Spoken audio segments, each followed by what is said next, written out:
Hi there, this is Simon and Lauren. We're back with another Boost Your Relationship. We're looking this month, as you know, about brain chemistry. And Lauren's been working with us through some laughter yoga. I hope you've been enjoying that. Again, it might feel a little silly from time to time, but it's really, really beneficial. So we want to make sure that you're practicing that. If you haven't seen any of the previous videos, we really encourage you to look back. This has been an amazing month for us, I know, in terms of incorporating more and more of this and learning more about brain chemistry.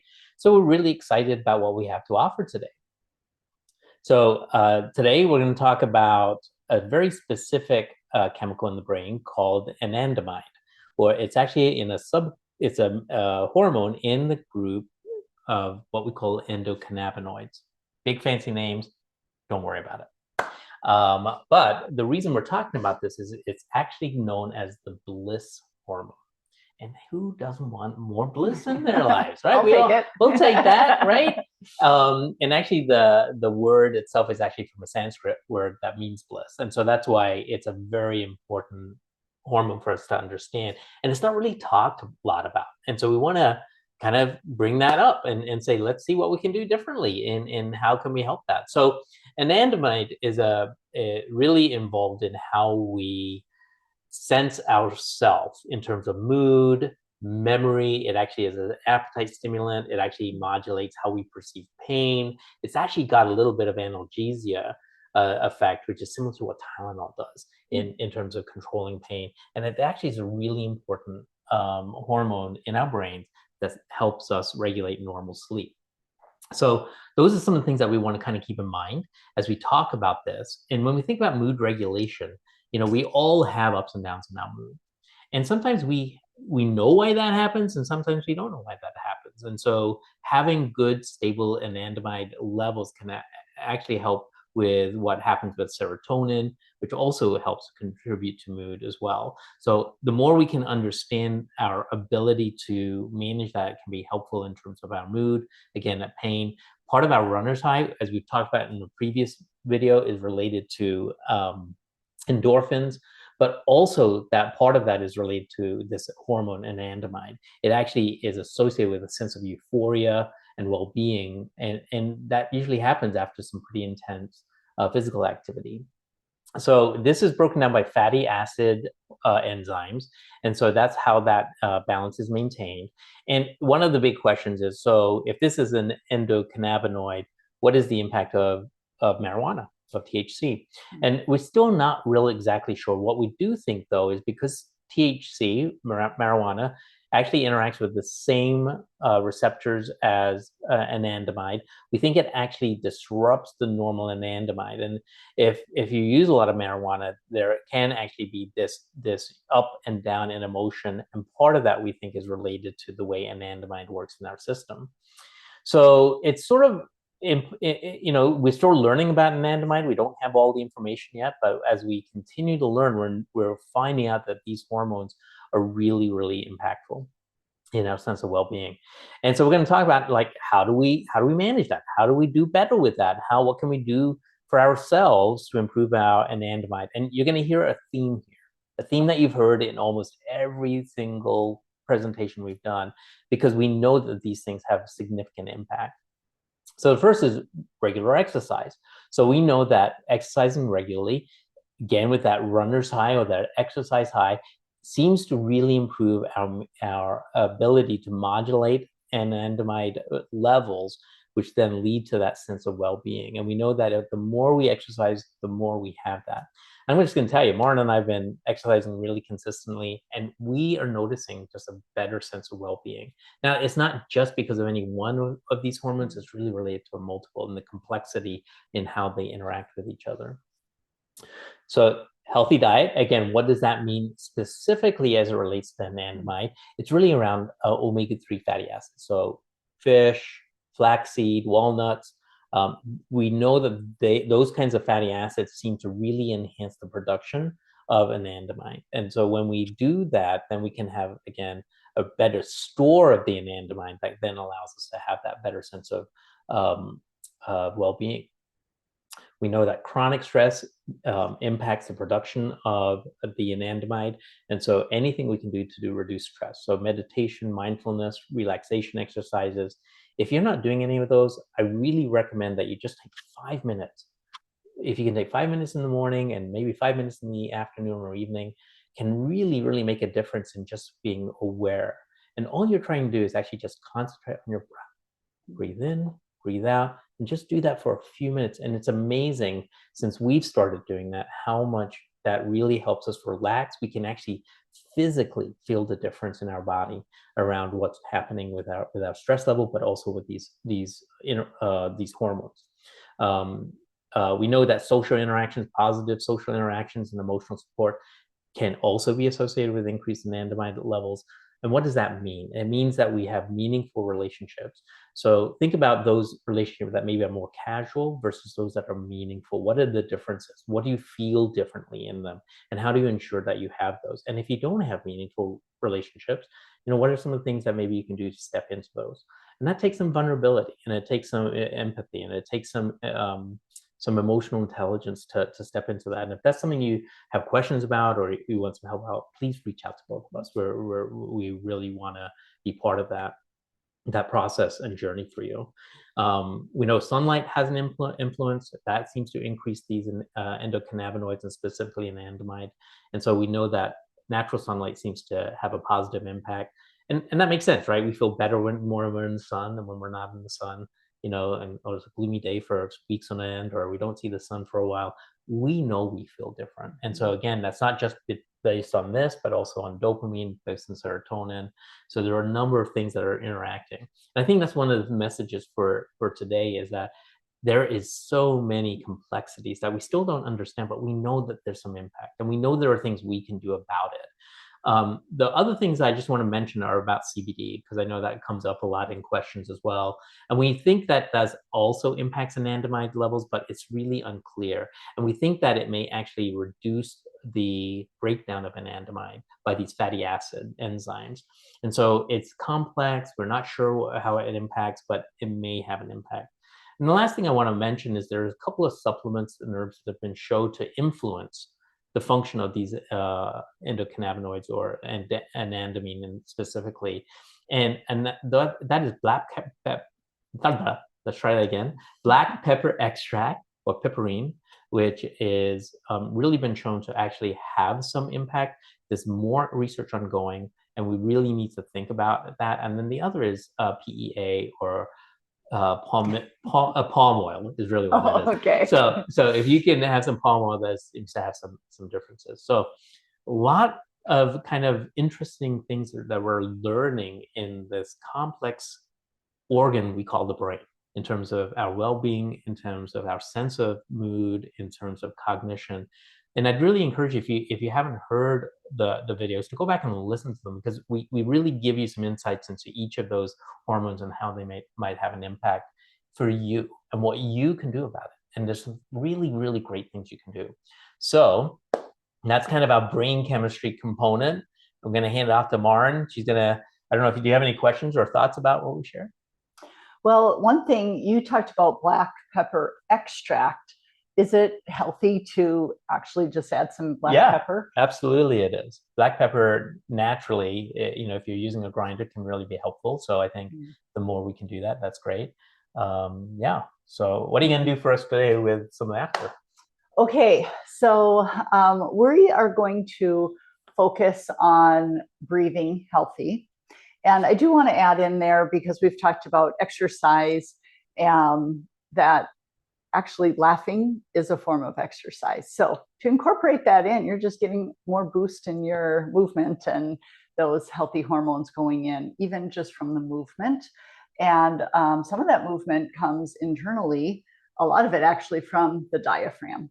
So what we're going to do is start with a breathing exercise to get us in tune with diaphragmatic breathing.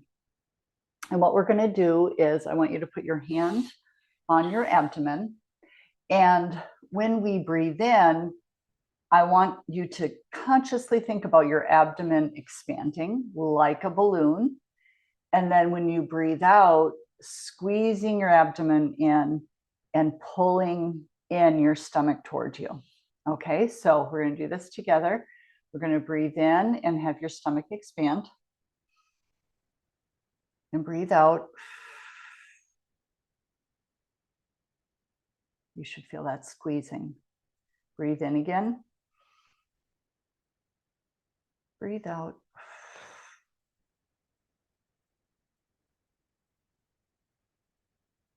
And this time we're going to do it a little bit slower. And when you breathe out, I want you to think about blowing out like a whole cake full of candles. Okay, so we're going to breathe in and out.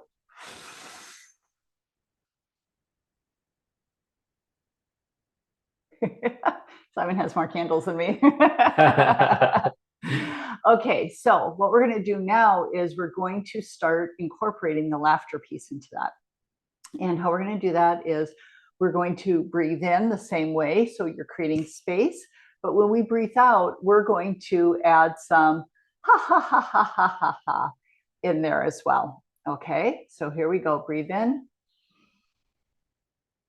and out.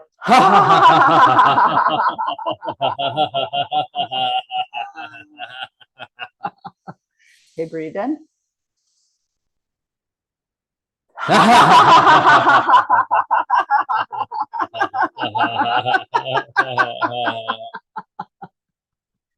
Okay, breathe in.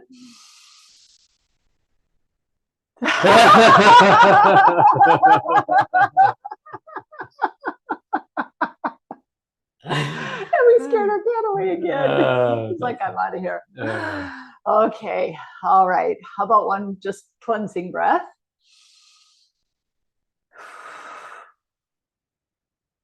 Okay. Now we're going to expand the laughing portion a little bit.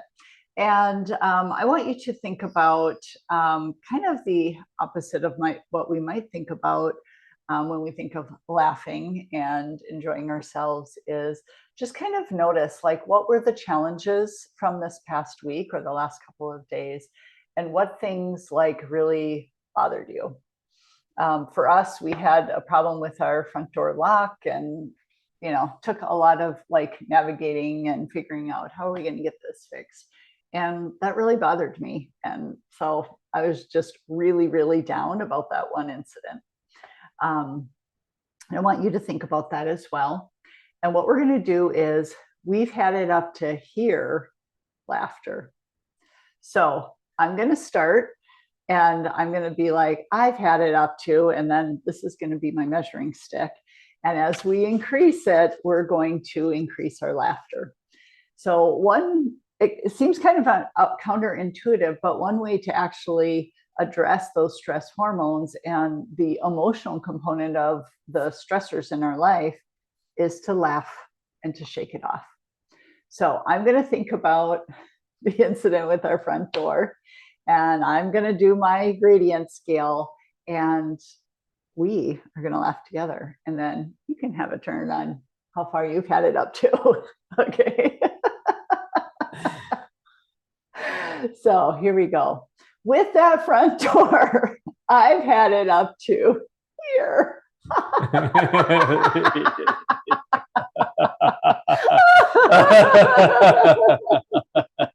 Boy, that sucked.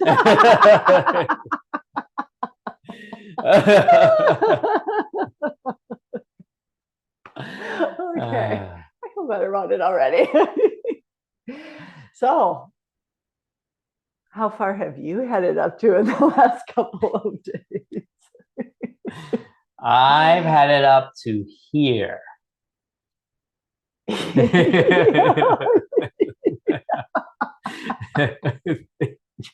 can't see your Bible.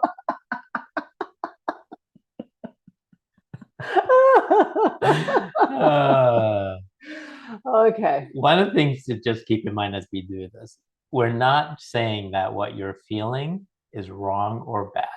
It's okay to feel sad, frustrated, even upset about something that's happening in your life. This exercise is really to try and lower those stress hormones. It's not to ignore the fact that we go through hard things.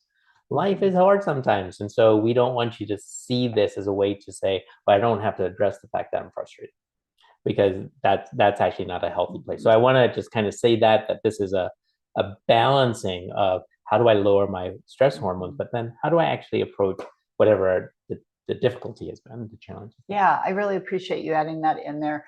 I always think about how do I honor what I'm experiencing? And then as I honor that, how do I take care of myself in the midst of that? And we actually just were looking at some websites this morning and we saw something on there that I'm thinking of, which is to do some perspective taking. Mm-hmm. If something is a mistake or a problem and it's pretty low impact, it's okay to blow it off. It's okay to just be like, ooh, that bugs me. But in the whole scheme of things, this really isn't a big deal. Like I can decide how much energy I would want to put into one of these low impact blips in the day. We were traveling on an airplane and a woman was sitting next to me and she was holding her little cup of Coke that you get on the airplane and she fell asleep. And all of a sudden it just like tipped and spilled all over my lap and her lap. Of course, we were scrambling, like getting more napkins and everything, cleaning it up. And, she felt bad. But then she told me, she goes, tomorrow, this isn't going to matter at all. And I'm like, you're right. Absolutely right. Yeah, maybe we should just laugh about this because it's not going to matter. And even thinking about that, I'm even thinking about this gradient, like, here's how bad I feel about a mistake I feel. Yeah. Right. And even measuring it and saying, I can laugh about it. And then you can come back to it and say, okay, where does this fit in the big scheme of life? Is this a big mistake? Is it a little mistake? Is this something that has a lot of significance? Is something that doesn't? But at least now your emotions have actually calmed down because of the laughing to then actually be able to process some of that more effectively. And if I'm hearing you correctly, what you're saying is laughter can actually clear out those stress hormones so that we can get back in our thinking brain. Right. Okay. Right. Yeah. Because when we are really upset, our thinking brain tends to go offline. But this is kind of a fun way to bring it back online. So, okay. So what we're going to do now is we're going to do pass the laughter, kind of like toss. So if you can imagine, if you were with us here in person, we would be standing in a circle and we'd have like our little like fuzzy little ball. We could actually use this right now. And this is like we're sending a giggle or a laugh or a guffaw or something like that. We get to choose if we're the pitcher. Guffaw. Guffaw. Are you from England? No, I'm not.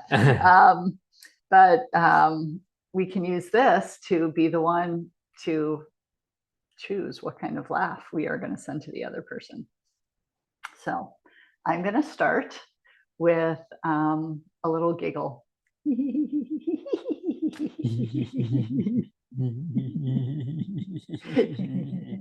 I'm going to send a big laugh.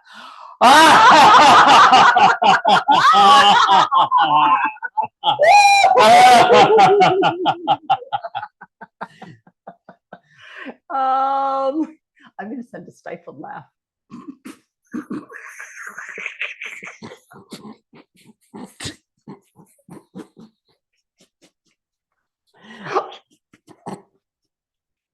I'm going to send a silly laugh.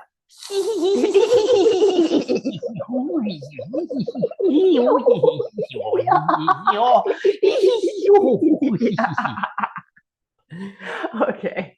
And how about if I'm just going to send a regular Marin laugh.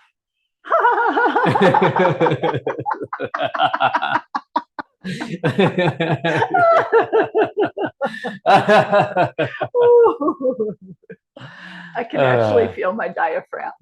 I hope you guys are too.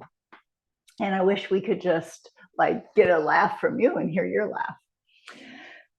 But try this with friends and family, and then you can listen to each other's laughter. Okay, what we're going to do now is we're going to end with our laughter meditation. And this is where we're going to set our timer. Here you go. Can you set your timer?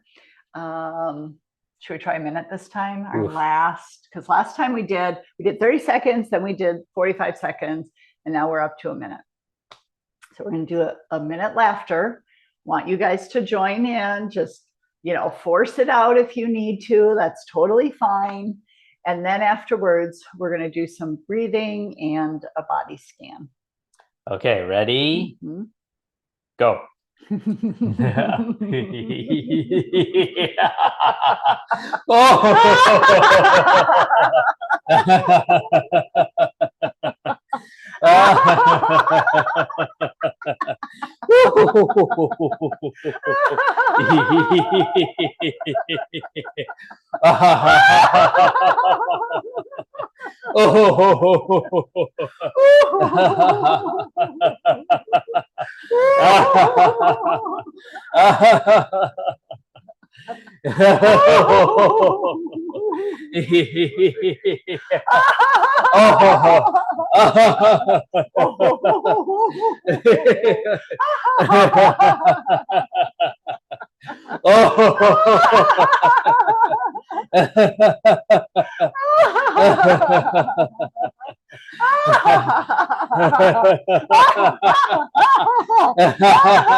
Woo!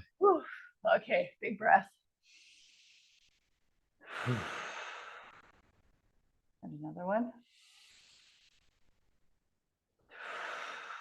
Ooh, I feel a little lightheaded. Yeah, me too. Okay.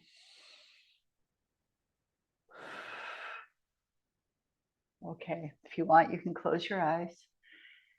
Make sure you keep breathing, noticing your diaphragm. I want you to stop from the top of your head. Just slowly imagine doing a scan down through your forehead,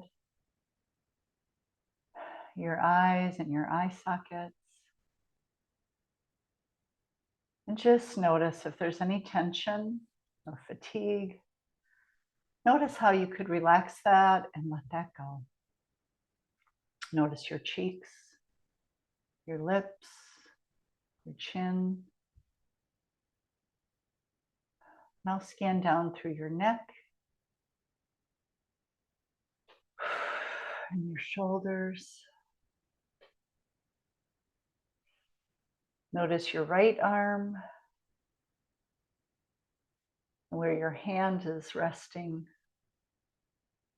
and your left arm when your left hand is resting.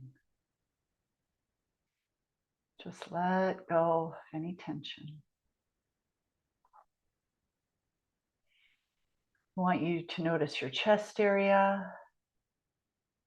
You can pause and notice if you can feel your heartbeat right now.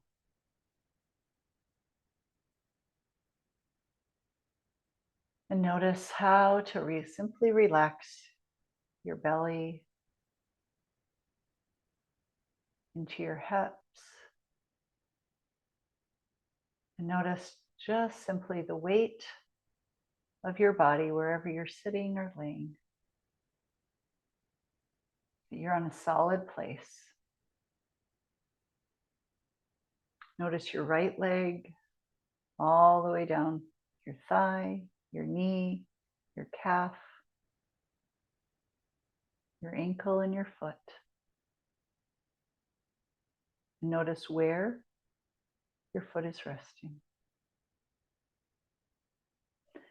Now shift your attention to your left leg, your thigh, your knee, your calf, and your ankle. And finally, notice your left foot and where that foot is resting.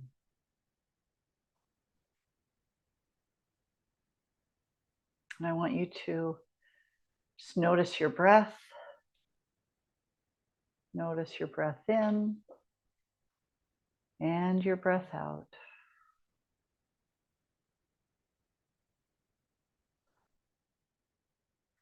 And as we wrap up, you can even put your hands on your heart and just thank your body for holding you, for supporting you, for knowing how to function so well. You can thank your body for breath and for the gift of laughter.